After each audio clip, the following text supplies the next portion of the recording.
My mother. There lived a handsome young man who lost his wife to childbirth. She gave birth to a beautiful baby girl. She was a beauty to behold. During the christening, he named her Antonia.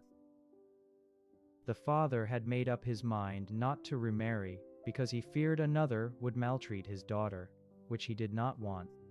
He made sure that everything she asked for was within reach, as he did not want her to lack anything, no matter how small. When Antonia was 10, she was already a princess in her own little world, and it seemed no one could beat her exceptional beauty. One day, Antonia about a boy whose father had died, but kept appearing to the boy as an angel, and she wished her mum could appear to her just like the boy in the book. She told her dad about what she had read in the book, and this saddened the father.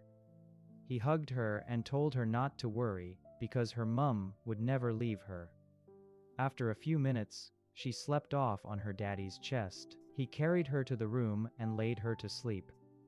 No sooner had he left when the room became bright, and a figure appeared clothed in white. Lo and behold, the spirit mum had come to watch over her baby. She beheld her princess and was filled with joy. She stayed with her until it was time for the father to bath her and dress her up for school. When Antonia woke, she felt strange and told her daddy about how she felt. He smiled down at her. "Your mummy had come to see you," he said to his innocent baby girl. "Why can't she come during the day?" Antonia asked innocently, looking into her father's eyes. Her father did not know what to say and acted as if he did not understand what she had just said. Her school bus arrived and he kissed her goodbye. Every night, Antonia's mother would always appear watching over her, even during the day. Antonia grew used to these, which made her love her mummy the more. On a fateful day, her daddy was late to pick her up from school, so she decided to go home with her friend, Vanessa. Vanessa was her only friend in school, and they did almost everything together. Vanessa had reached her home. She said her goodbye and went into her house. Antonia was about crossing when a car from nowhere suddenly appeared before her and dragged her into the car. They were all masked, so she did not see any one of them. She became scared and started crying and shouting, but her voice was too tiny to be heard by any passerby. She then remembered her angelic mother, and her fears disappeared as she believed her mummy would come to save her. The kidnappers had hardly gone far when an argument began and confusion set in amidst them. "I am not going anywhere again," the driver said and stopped abruptly. "How can you say such? You dare not," the group leader said. And before they knew what was happening, they had been surrounded by the police. They surrendered, and the police asked the little princess where she lived. Antonia's father was already worried and sick, as he neither met his baby in the school nor at home.